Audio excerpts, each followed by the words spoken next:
Manchester United have a bit of a problem. Our leader, our talisman, our best player is currently out injured. Bruno Fernandes is not an option for Ruben Amorim, and we're not exactly stacked with loads of different replacements.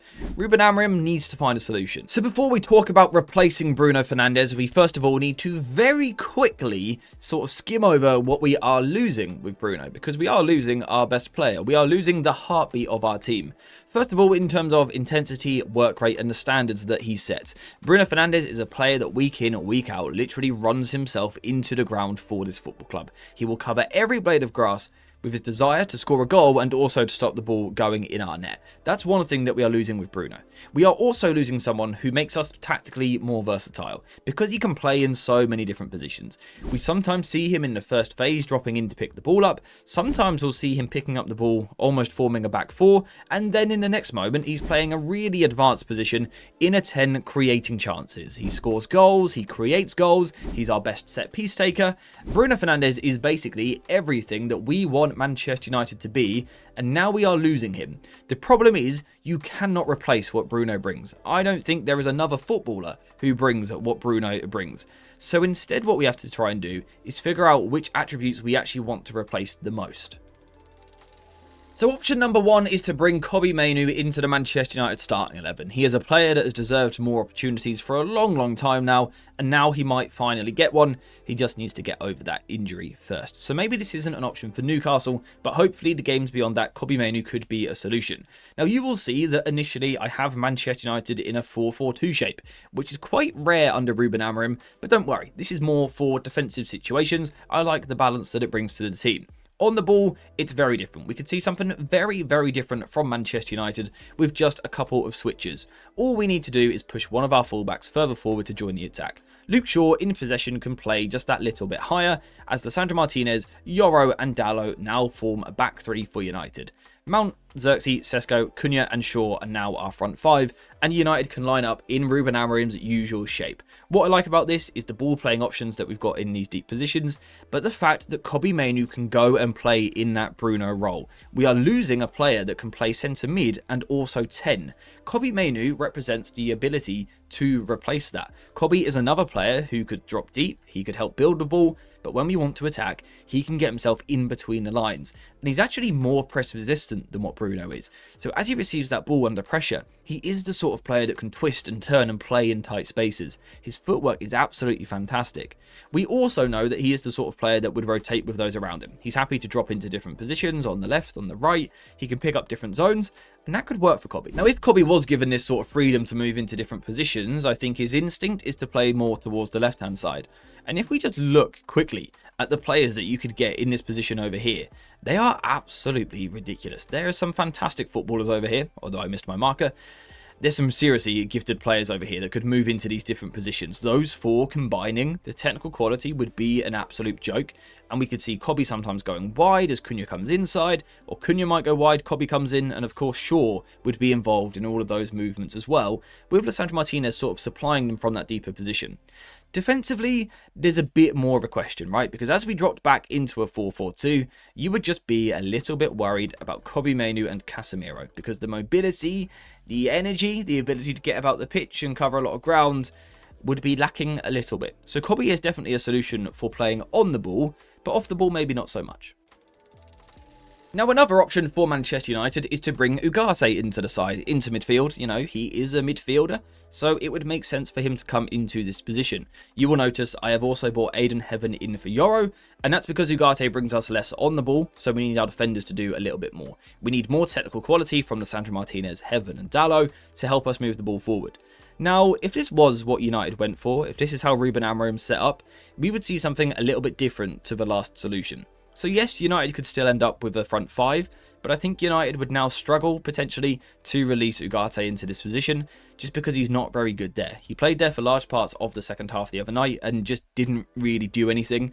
Unlike Kobbie, he can't play, you know, with his back to goal in those spaces. He's not really creative in the final third, so I think he would struggle.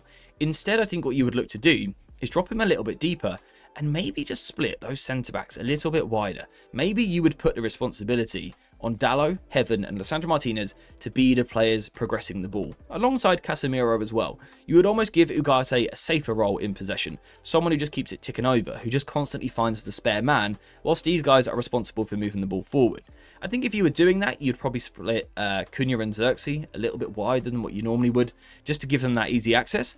But this is something that we could do with Ugarte. Now, the thing that's nice about this, if you hold Ugarte into that deeper position and allow those centre-backs to split, is those wide combinations. Again, Lisandro Martinez, Shaw and Cunha all close to each other is really nice. And I think Lisandro Martinez would get the occasional license to step forward, knowing that Ugarte and Casemiro are going to cover him. So that could work quite well. On the right, we've got something similar. Perhaps we lack a player over here who naturally wants to hold the width, but I think in moments, again, we could see maybe Ugarte filters in, Dalot can push a little bit further forward, and that's when maybe he could go around on the overlap, Mount could come inside, and Xerxes could go a little bit more central. I think these dynamics would work. And then, of course, off the ball, we go back into that 4-4-2 shape that we saw earlier, but it's now Ugarte instead of Kobbie, which is more mobility, it is more defensive bite, so that could potentially work. So Ugarte is an option. Defensively, I think it's a better solution. He would bring some of the intensity that Bruno brings. On the ball, he doesn't bring anything that Bruno brings, so that would be a little bit concerning. This is probably more of a defensive option. Now, for the third option, we've done something very, very different. We've brought Lisandro Martinez into the team in midfield, something that we saw the other day. You will also see that we have changed the shape. We've now put Manchester United in more of a back three, although we've brought Mantato in on the left-hand side at wing-back, just to give United that more attacking profile. So, how does this work? Well, in the first phase, in the build-up phase, it works potentially with a lot of versatility. Because in one moment, United could be shaped with a back three and then two in front of them. But in the next moment, Lisandro Martinez could drop a little bit deeper into a back four. The wide centre-backs could split that little bit higher and wider. And United are now almost in a back four with Casemiro in the middle. But then again, Lisandro Martinez could step back forward into midfield and we go into that back three shape. We saw the other day, Lisandro Martinez, when he plays in midfield, is a phenomenal passer. You know, his progressive passing range is excellent, and being left-footed, he brings us that slightly different profile. I won't go into it too much because we covered it in this video, which I will leave linked in the description, but we know that Lisandro Martinez brings us something a little bit different. And what he would maybe give you the license to do is push Casemiro a little bit further forward.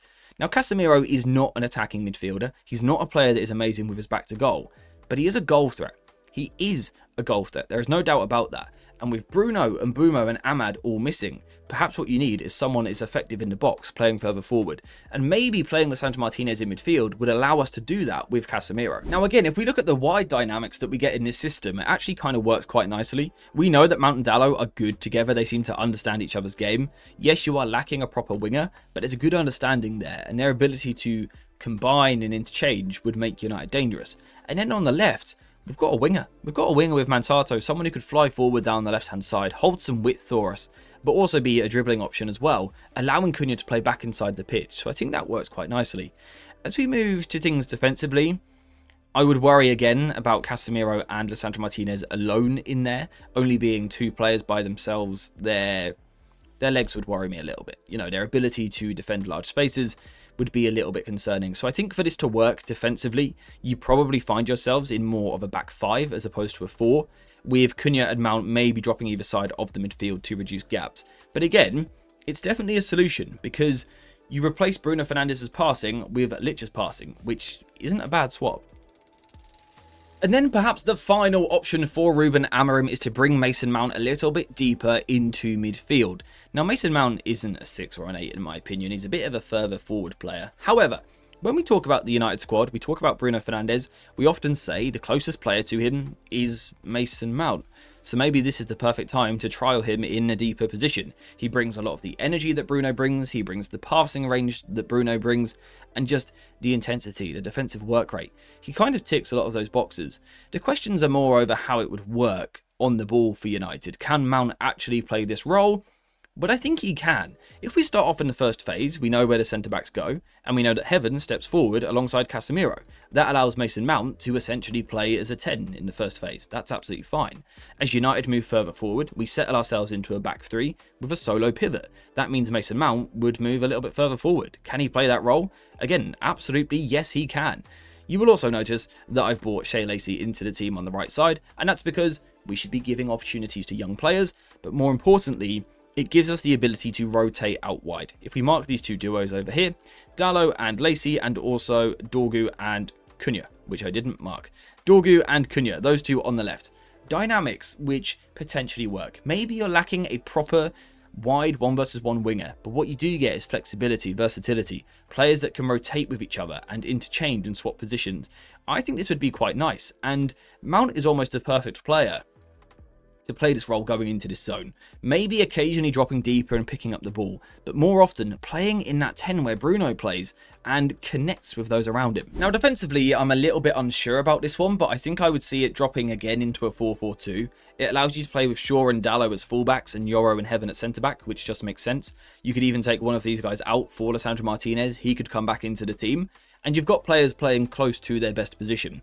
The concern would be, is Mason Mount a double pivot player defensively? Maybe not. If he's not, United probably have to revert to a back five. Shaw could drop a little bit deeper, Heaven comes across, and Dorgu drops deeper on the left, and Cunha and Lacey would play either side. It's not perfect, but it's not bad. So basically, long story short, you can't replace Bruno Fernandes. Certainly not like for like. He is unique. There is no one else on this planet that is like Bruno in the footballing world. He is just this amazing talent. Trying to replace him like for like is almost impossible.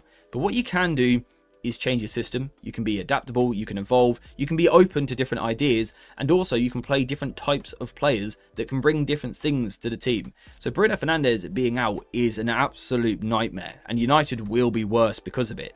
But Ruben Amorim is not without potential solutions. I've given you 4. Maybe you have got more that you could get in the chat down below.